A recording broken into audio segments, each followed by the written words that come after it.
गया जब सौ नौकरी वालों आया तो के मारी न रात मुझे घर पे हमलों करे रात जाम मुझे तो राम ऐसा तो हाँ अच्छा चाहिए जाते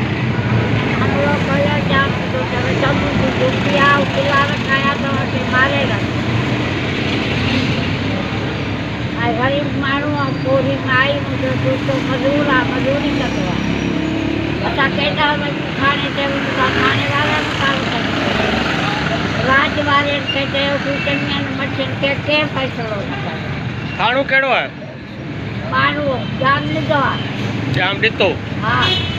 जाम लीधे के नौकरी ने जो पावर कर जो तो हरिमल के मारी दो रात जाम दे जे भाई हम लोग इलाको केड़ो है इलाको हैदराबाद लगे तो अच्छा वांसी वकी हाँ